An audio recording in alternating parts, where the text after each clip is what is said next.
Whispers from Below, a horror podcast by Justin W. Geis.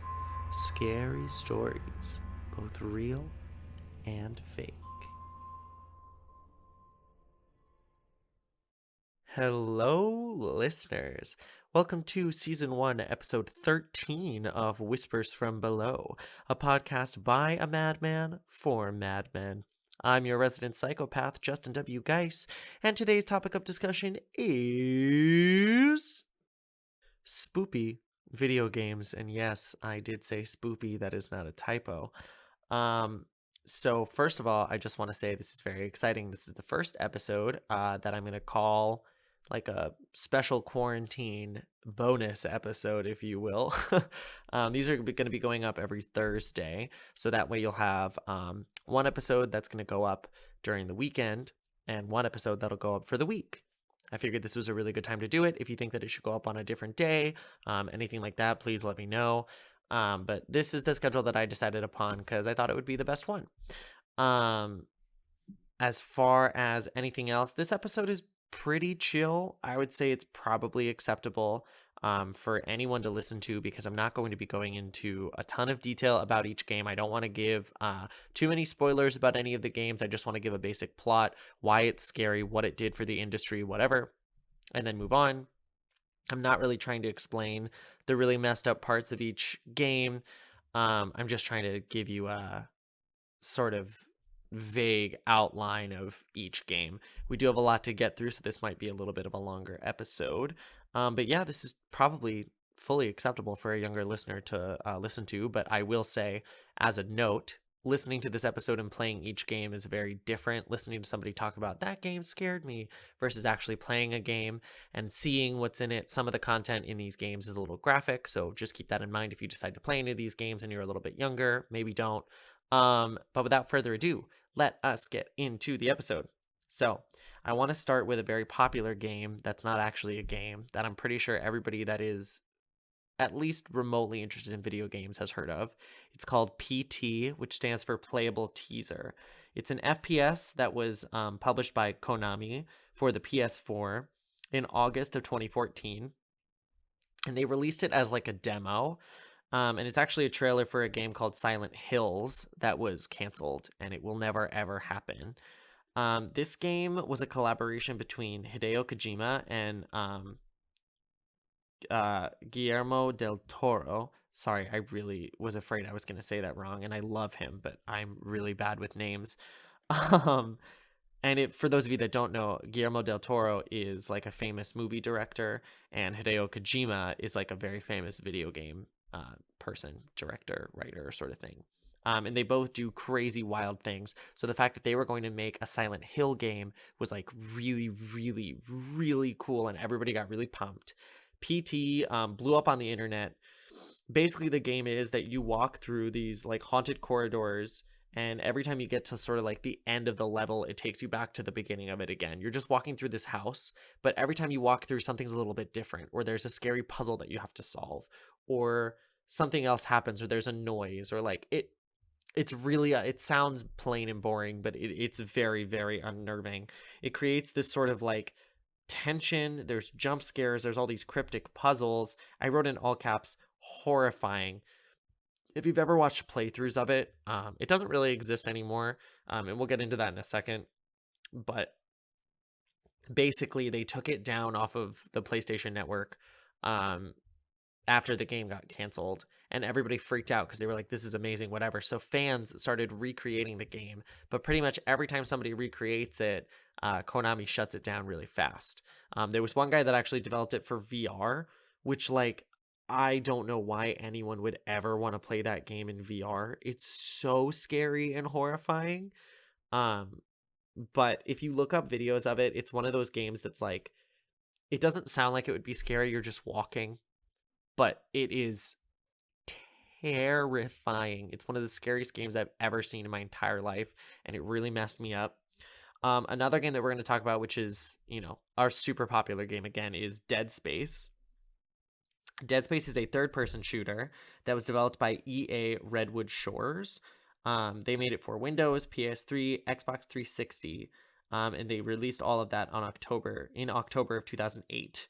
It is a science fiction horror game, as you could tell by the title, and it was very influential at the time, for creating different kinds of combat as well as tension and horror. One of the things it introduced was called strategic dismemberment gameplay, which is where you couldn't just shoot the necromorphs, which are like the zombies sort of in the game, in the head. That would just slow them down or stun them. You actually had to remove like certain limbs or sections of the body for them to actually die. So like for example, shooting it in the head just disoriented it, but if you took off all of their arms and legs, then they would die. So you had to figure out which necromorphs had to be killed in certain ways, whereas not everybody just got shot once in the head and died. It was really interesting, and at the time, nothing had really happened that way. Another interesting thing to note is that they could all develop new limbs or new tactics of how to fight you based on how you were shooting off the limbs. So like if you shot off the arm, they would create a new tactic of like making sure that you couldn't get the other arm. Like the game was developed to be intelligent and fight back versus like just letting you shoot everything off. It was very influential. The basic plot of it is like really simple.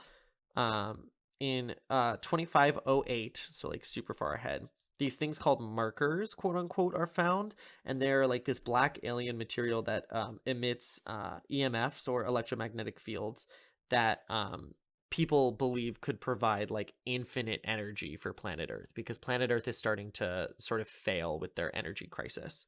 The government ends up prohibiting the marker research because the EMF sort of reanimates corpses, creating the necromorphs, and it gives living people like these weird psychosis and hallucinations. They go crazy, they start killing each other. So the government is like, absolutely not. You are playing as this engineer named Isaac Clarke, who is sent to investigate the distress signal on a ship that basically like mines planets called the Ishimura, where they end up getting ambushed by the necromorphs. Their ship crashes into it, and they can't get out. And so he's trying to figure out what happened here, what are the markers, like what's going on.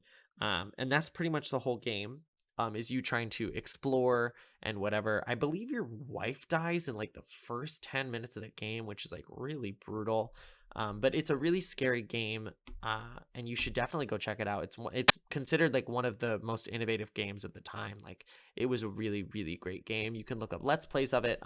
I'm one of those people where like I love video games. I don't always want to play certain video games, but I love watching people do it. There are Let's Plays all over the internet of Dead Space. So just check it out if you can. It deserves a lot of praise. The next game I want to talk about is a personal favorite of mine. It's called Bloodborne, and it is a third-person shooter with some role-playing aspects into it. It was developed by Sony Computer Entertainment, and it was released for the PS4 in March of 2015.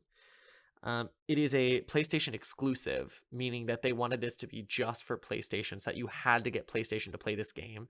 It is considered one of the best games ever to grace the planet. Like people absolutely love this game. It is a Souls-like game, so if anybody knows of like Dark Souls, Demon Souls, all of those, it's kind of like that in the sense of like you're meant to die and get punished and learn from your mistakes. It's a very difficult game, but it is inspired by H.P. Lovecraft and Bram Stoker. So it's very like gothic, Victorian era sort of styling, which is my jiggity jam. You can make yourself look like Jack the Ripper, and honestly, like that's all I ever wanted from a game. Basically, you play as something called a hunter, and you're exploring this weird gothic, like decrepit, Victorian era city called Yarnum, and it's very run down. There are these people that are infected with this sort of bloodborne disease that makes them like completely crazy and like murderous. And you're trying to like kind of get to the bottom of what's going on while simultaneously trying to save people that don't have the disease and murdering those that do have the disease. You also come in contact with lots of different creatures, like werewolves and giant golems. The bosses are insanely creative and they look so horrifying, and when you beat one you feel so good. One of the bosses is just like a big like blob that makes a bunch of spiders. There's another boss it's called the Cleric Beast. It's the first boss that you fight in the game. It's just like a giant, horrifying, like clawed werewolf looking monster. I mean, there's all sorts of things in this game, and they're all so creative and so interesting in their own ways. It's a fantastic game, and you go through the game with swords and firearms, which is actually very interesting because um not like a bow and arrow, like you have like a gun or like a blunderbuss. Like it makes it very interesting because you can like disarm people with that. It adds into sort of the combat aspect of things. You're collecting items, and it is what I would say it's one of the most entertaining and yet punishing and frustrating games that I have personally ever played. And I am not a fan of Souls-like games. I'm more of a wimpy like collector game. I like the games where like Spyro and Crash Bandicoot, where you go through and you collect all the stuff. Like that's the stuff I like to play. Because I'm a completionist and I need 100% on literally everything forever. But this was one of those games that I thoroughly enjoyed playing the entire time. Like it was so much fun to play. Some of the weapons that you can get are like I had, my favorite weapon was the threaded cane. It's a cane that then turns into a whip, so you get a little bit of range with it. And each weapon you can have in its shorter form and then in its longer form, and each of them do different things. There's all sorts of different weapons. It's super duper cool. And you should all check it out if you haven't played it yet. All right, so the next game that I'm going to talk about is another fan favorite. It is called Resident Evil 7 Biohazard. This is a first-person shooter developed by Capcom released for Windows, Xbox One, PlayStation 4, and PSVR in January of 2017. Um, Resident Evil started as a sort of like survival horror game, and then it slowly sort of morphed into this like action-oriented shoot 'em up game. And Resident Evil 7 really took it was a return to form for Resident Evil, and it really took it back to that sort of like horrifying survival sort of aspect. And it was more about puzzles versus fights and all sorts of stuff like that. You play as Ethan Winters, who is stuck searching for his wife in a decrepit plantation house that is owned and occupied by a cannibal family. Critics loved this game. They said that it was a true return to form. As I said before, it's a horrifying game. My boyfriend and I were playing it when we were on tour. He would play and I would watch, and we'd sort of go through the game together, which is how we do a lot of games, and it's fun.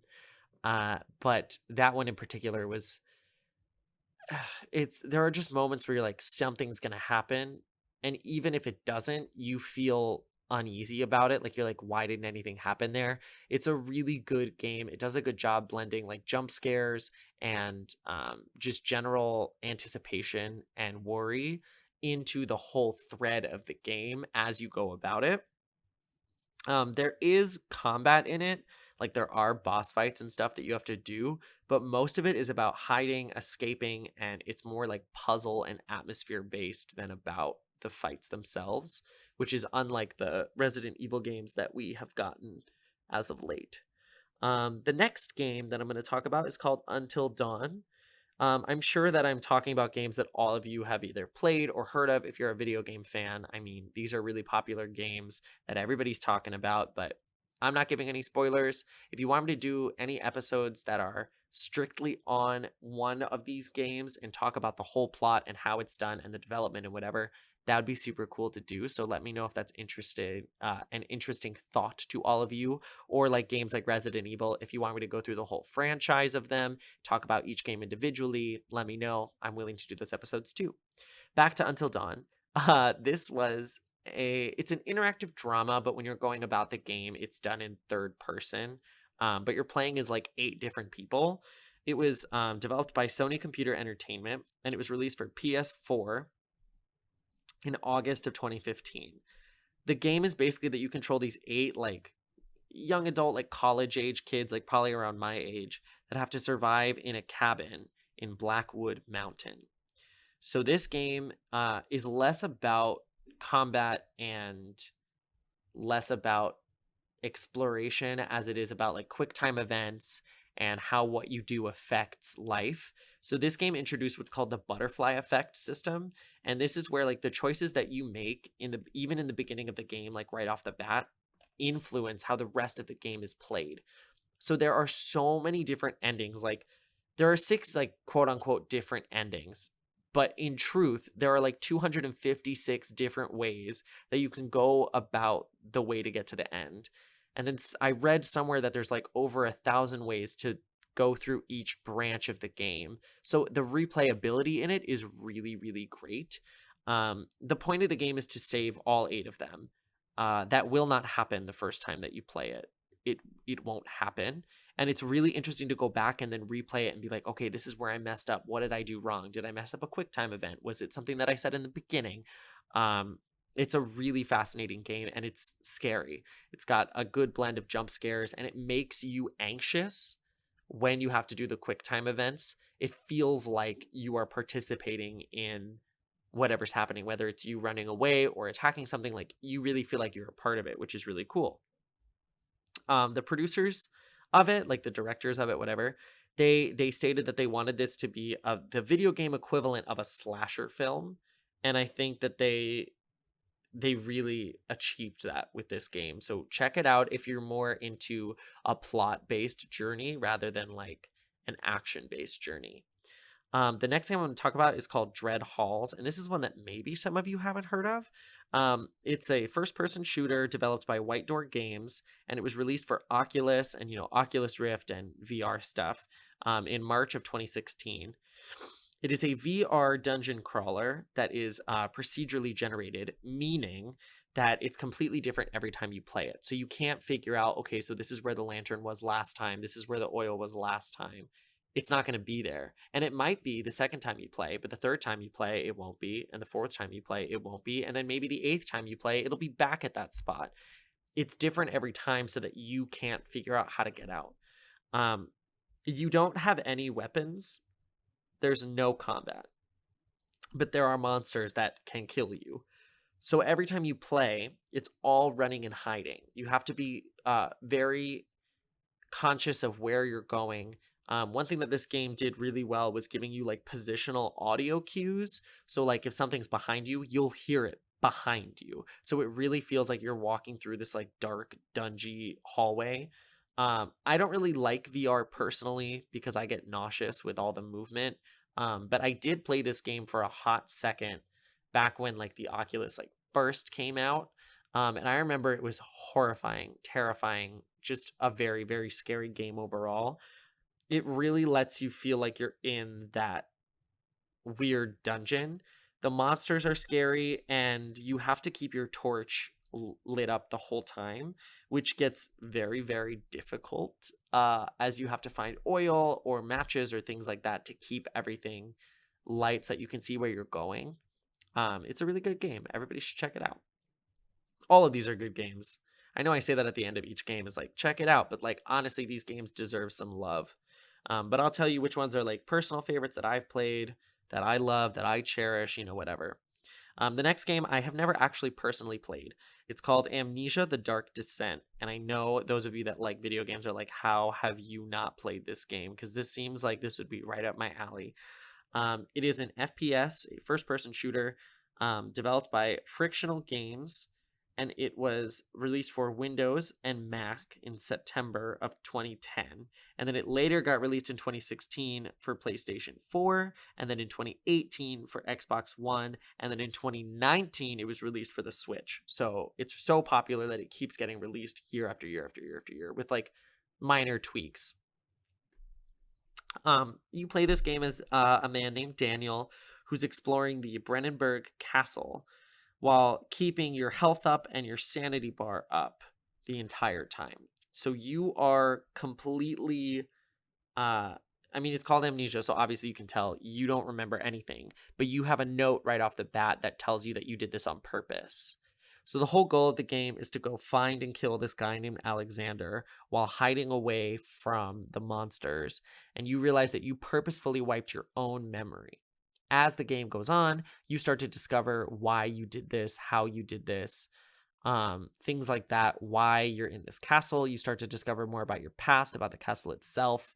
And something that they introduced in this game, which is really interesting, is the sanity bar. This sanity bar is lowered by being in the dark, looking at monsters or unsettling events, If you stare at a monster for too long, the sanity bar starts to go down. This is a game like Dread Halls where there's no combat. So everything is puzzle based and it's a survival game, but the monsters will chase you. So you have to like hide from them, get away from them, stuff like that. All while keeping, your light up. And if you can't keep the light up and you have to do a puzzle in the dark, your sanity will start to slowly drop. You also have a health bar. It's a really good game. I've seen a couple videos of the gameplay of it, and it's super cool. I like these horror games where there's no combat. It's an interesting concept to me because I feel like a lot of games that market themselves as horror or scary games, they're like, yeah, but just kill the thing that's making you nervous. And it's like, okay, that's cool and all. But what's more interesting is trying to figure out ways to work around the thing that's chasing you. Because not in every situation, you're not going to be given a gun. Like to me, and I know that these games obviously are not rooted in realism, but like, for example, like in Dead Space, something that they do really well with the weapons in the game is that they're all mining tools because you're like on a mining ship. So like everything that you find makes sense to have found on the ship. Versus like I know some games where it's like all of a sudden you have a shotgun and you're like, wait, but how did I get this shotgun? Like that, I don't know why this would be here. That doesn't make sense to me. So I enjoy games where it's more about the running and the survival than the actual combat. I think it creates an interesting sort of gameplay mechanic that you don't always get. So definitely one that I'm adding to my list to check out in the future. The next game I want to talk about is called Little Nightmares, and this game it came out pretty recently, but it's a side scroller, but it's like a 3D side scroller, but you can go like up and down, meaning like you can go backwards and forwards while also going side to side, if that makes any sense. It's sort of like if Mario 3D was on like more planes. If that makes any sense. So you're moving side to side mostly, but you can also go like back further away from yourself or towards the camera. It was developed by Bandai Namco Entertainment, and it was released for Windows, PS4, Switch, and Xbox One on April 2017. But the Switch one, it was released on May 2018. So Switch was released a little later. Basically, this game is just like a puzzle platformer. You're following this young girl named Six. She's wearing a yellow raincoat. She's very cute. The art style of the game is very Tim Burton Coraline feel. So if you picture that sort of like creepy but childlike facade, everything's a little dirty, everything's a little off, but it still has like sort of a child adorable feel to it. It's very like that sort of more, I would say more like Coraline than anything else. And not just because of the raincoat. It's the way that the game is sort of developed that way. The point of the game is that you're escaping what's called the Maw, which is this ship that contains all these sick creatures that most of them eat children. Part of the game is that you're starving and you're super duper hungry. So you get fed throughout the game and weird things happen. You find out that there's like a big jail with all these children and it leads to the kitchen. It's a really cool game. The art style is fascinating. The puzzles are great. It's honestly kind of adorable. I would say that it's one of those games that is another one that I'm definitely adding to my list because it looks like it's just a fun sort of romp through like a weird Burton world. And we all know I love me some Tim Burton.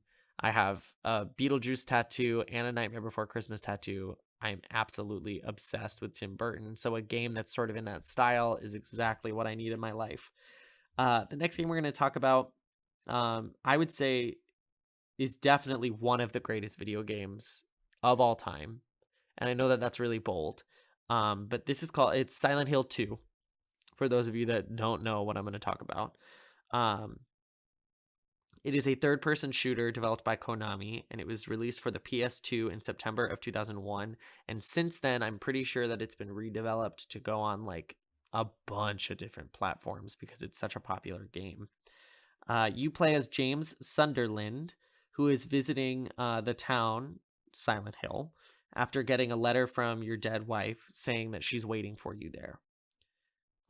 This is critically one of the best games ever. Like, critics love it, fans love it. It is simply one of the greatest games that has existed because of how it was done.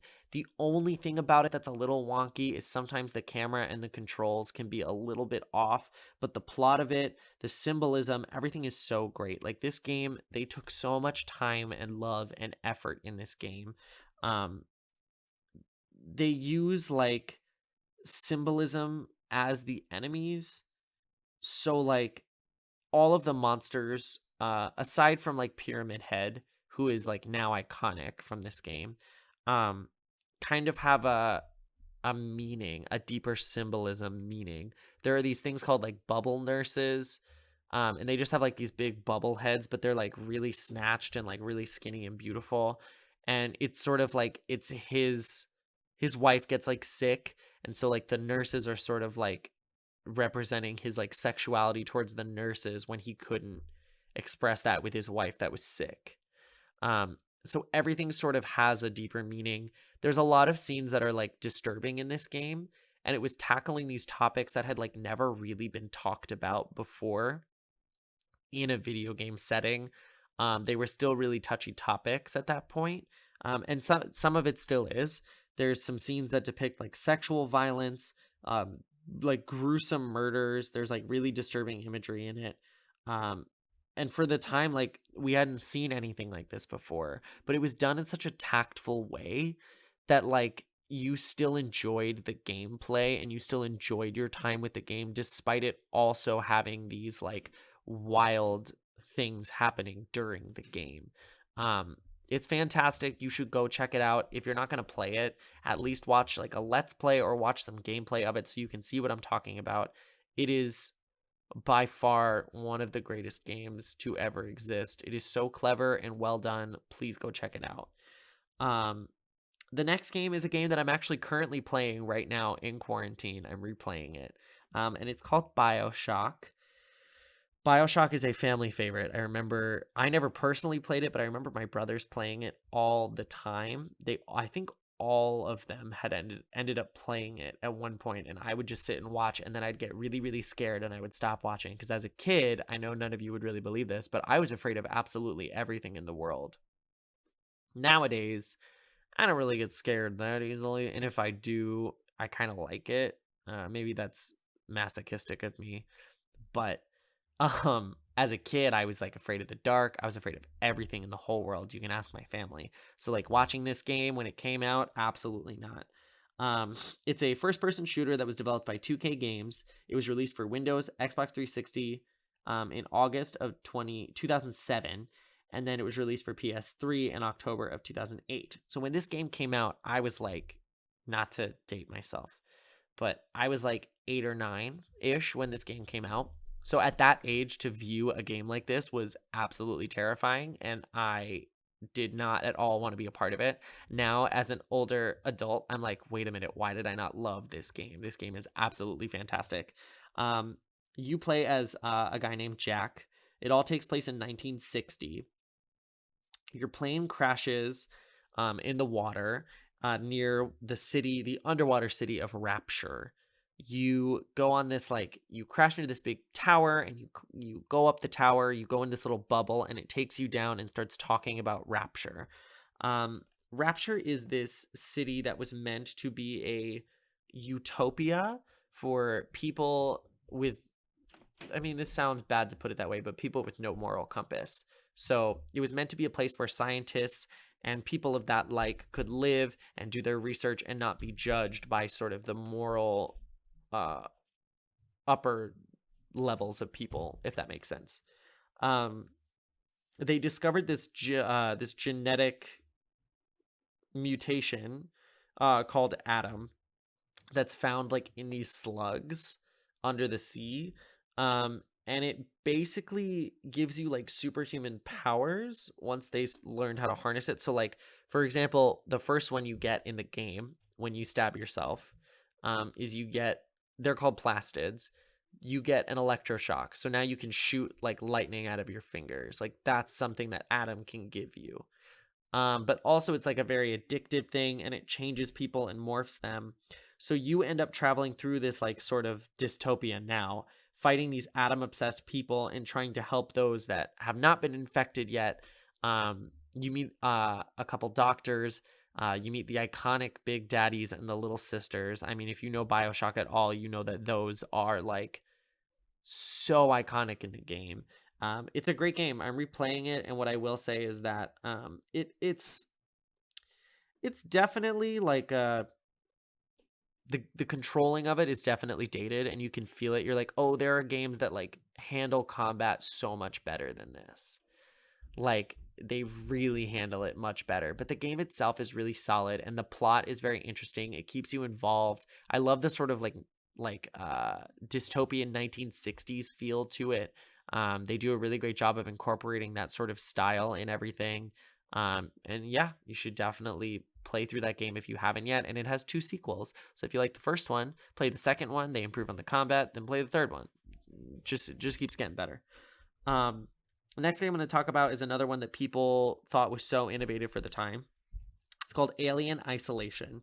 This is a first-person shooter developed by Sega, and it was released for Windows, PS4, Xbox 360 in October of 2014. So you play as Amanda Ripley, and you're exploring this like space station, trying to complete tasks and reach certain areas of the ship. And the main enemy that you fight is the iconic alien. We all know what it looks like, the xenomorph. And you can't kill the xenomorph.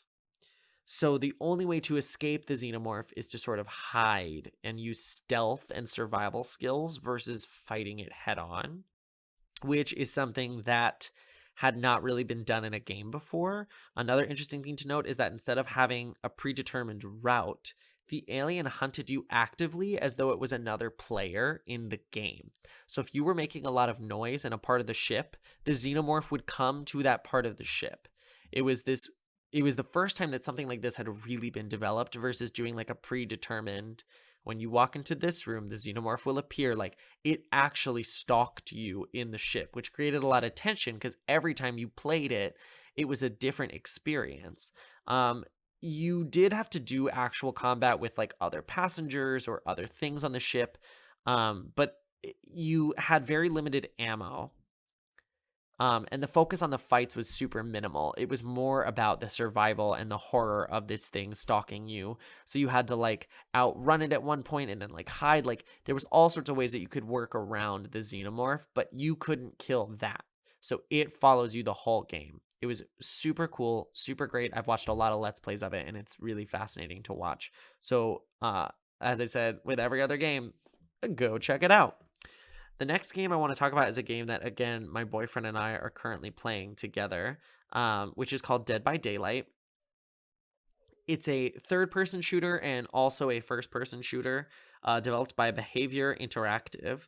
It was released for Windows in June of 2016, then for PlayStation 4 and Xbox One in June of 2017, and it was released for Switch in September of 2019. It started as like an indie thing, so all the characters in it were original at first, which I'll get into in a second. But just know that now it has more money and it has more rights to things. But this is an asymmetrical survivor horror game. So you play as either one of the 4 survivors or one killer. When you're a survivor, it's in third person. When you're a killer, it's in first person. The goal of the game is basically that if you are a survivor, you have to start up these generators. The generators make noise. Healing yourself makes noise. Things like that. Running makes noise. You can set off crows, whatever. You have to set up 5 generators to then open the door to 2 different exits on the map and escape the killer.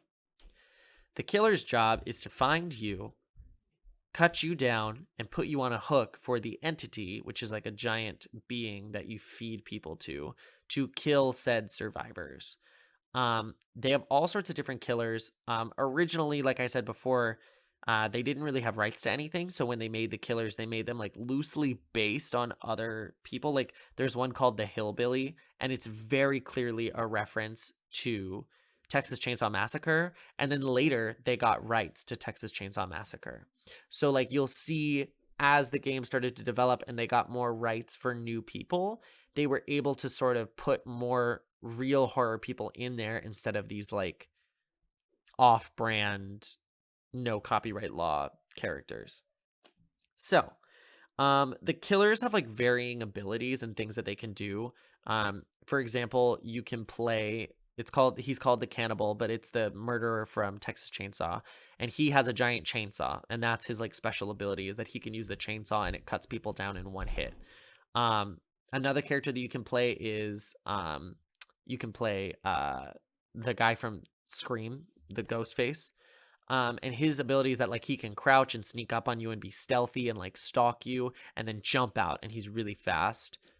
His is like a knife. He has to hit you twice, whatever. They all have their own special things that help you hunt in the world. There are a bunch of different maps. It's always the same objective. It's a really fun game. It's online. It's competitive. It's fun. And even as the killer, like if you don't kill everybody, it's not like a lose. It's like you get points based on how well you're doing, not about did you complete an end goal, which is also really fascinating. I haven't really played an online game like that, where it doesn't say like you lost or you won. It's like you get points and that's it. Some of the franchises that they have rights to, so there's maps and characters from that, both on the survivor's end and the killer's end. They have stuff from Halloween, Nightmare on Elm Street, Left 4 Dead, Texas Chainsaw Massacre, Evil Dead, Saw, Scream, and Stranger Things. So if you haven't played this game or you haven't seen anything about it, please go check it out. I'm currently playing it. I've spent money on it. It's a super fun game, and the servers are up and running like a lot right now because everybody's home in quarantine. So it's a good time to try and play it because you won't have too much waiting time to play. The last spooky game that I'm going to talk about, please don't at me because this game scared me as a kid. Maybe not now, but it did as a kid, is Luigi's Mansion. Don't come for me. I'm specifically talking about the third one because that's the one that I played. I did not play the first one or the second one because it scared me so bad as a kid that I wouldn't play it, okay? Don't at me. I know I did a lot of actual scary games and then I'm talking about Luigi's Mansion, but like it's scary when you're a kid. So Luigi's Mansion 3 is a third-person shooter. Well, shooter is a strong word. It's a third-person game developed by Nintendo, and it was released in October of 2019. I believe it was released on Halloween of 2019 for the Switch. This is an action-adventure game, and the whole plot of it is that you get summoned to this hotel with Mario, Peach, and a bunch of toads, and it turns out that it's a haunted hotel, and they brought you there to trap you in these paintings forever. King Boo brought you there to trap you in these paintings. You explore the haunted hotel, vacuuming up ghosts and other items in order to save your friends. You are armed with just a flashlight and the Poltergust and your Polter Pup, who's your little ghosty dog that helps you out. And you have to rescue Mario and Peach and everybody from their respective paintings on each floor of the hotel. You play as Luigi, and they introduced Gooigi, who is just Luigi, but like a green goopy guy. And there's a lot of puzzles that you have to solve. And I understand that it's not, in my notes I wrote, not that scary, but like as a kid, it was scary to me. Like I grew up in what I would say was a semi-haunted house. And so playing a game that was like vacuuming up a ghost, and that was what you did. And like I'm not gonna lie, like Luigi's Mansion has like jump scares in it. Like it's kind of scary. Especially in that first one, there's like that baby crying in one of them. There's like the rocker. Like sometimes that game is really scary. The third one is definitely a lot lighter, but like sometimes that game is horrifying. So as a kid, it really scared me. I wrote, I was afraid of ghosts as a kid, so this was a no-go in all caps. What I will say about the third one is that I played it while I was on tour. It had really creative level design. It kept me really intrigued the entire time. The game mechanics itself, no, they're not like super revolutionary. It didn't really introduce anything new to the franchise or anything, but the level design of each was like so creative. Like I remember going through There's one level, minor spoilers. There's one floor that is like a filming movie theater sort of space. So like each room that you go into in that room is meant to be like a different set, and you have to go through the TVs and stuff. It's super cool. There's another one that's like an Egyptian one, and you can suck up all the sand in the room. Um, each ghost then on each floor, like each boss, is based around the floor of the hotel. It's super cool. It's a very great game. I think that it's fun to play. Anybody can really play it. As a 100% completionist myself, there are these little gems that you have to pick up on each floor, which adds to the sort of like, oh, I have to go back to each floor and really explore the layout and the mapping. Like, I can't just like go through the game and enjoy it. Like, I want to go back and really pick apart each floor and see how they developed it. Like, it was cool. I had a really great time with it. Um, and that's the last game on this list. I know that you're going to be like, really? You ended this list with Luigi's Mansion and you started with PT. But I wanted to end on a lighter note, as it's one of, I mean, Luigi's Mansion 3 is like probably one of my favorite games that I've played in the past year. Like, it was so much fun. Um, that's all for this list. If you have any questions, comments, concerns about the podcast, please shoot me an email at whispersfrombelow@gmail.com. No spaces, no underscores, no capitals, no nothing. Or shoot me a direct message on Instagram. The account is at whispersfrombelow. No spaces, no underscores, no capitals, no nothing. I try to post on there a little bit more frequently lately. I'm really trying to get this podcast to pick up some speed during quarantine. That's why I'm doing 2 episodes a week. I also know that a lot of people have been saying that they want more content from me so that they can kind of binge it. And I'm trying to get that out for you guys. This podcast is new. I just started it a little bit ago. But I mean, I'm already more comfortable in front of the microphone talking to you guys. I feel like you guys are starting to reach out more, and it's really, really great. I'm going to be getting some prototypes of some merch done soon. And I'm going to be sending those out to a couple friends and family, just to wear so that I can start to get a feel for how the merch is going to look. Some prototypes just to see. Right now I have some things in development.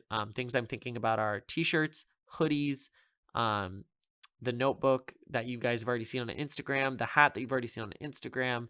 I have ideas for potentially maybe a water bottle, some socks, a pop socket, things like that. So keep your eyes peeled on the Instagram for more updates on that and stuff like that. The best thing that you guys can do right now, if you want to do something super nice for me, is just share this podcast.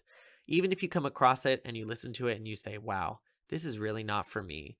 There is somebody out there that is like-minded like me and would love to listen to this podcast. And that's the viewer that I really, really, really, really, really, really, really would like to be able to listen to this.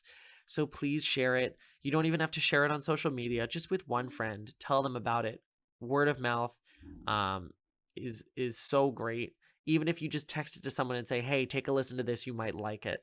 One more viewer, one more listener is so immensely helpful to me right now as I try to pick up more pace and get sort of my footing in this industry. Because I want to keep putting more content out there for you guys, and I want to get more merch, and I want to get stuff that I can do for you guys. The more viewers I get, maybe I was thinking of starting like a Patreon with special stuff in it, bonus episodes, early releases of stuff, things like that I'd love to do for you guys, but I can't do it yet until I have a larger listenership, until I get more people listening to each episode. So please, please, please, please, please share this if you can. That would be the absolute best thing possible for me. And remember, this one obviously is going to go up on Thursday, and then I'm going to release the same times on Mondays. So now you're going to be getting 2 episodes a week, which means 2 times content to share with your friends, your loved ones, whoever you think would enjoy this, a stranger, anybody at all. And remember, Luigi's Mansion is scary when you're a kid. Silent Hill 2 is bomb.com. And wash your hands. You're filthy. You're filthy.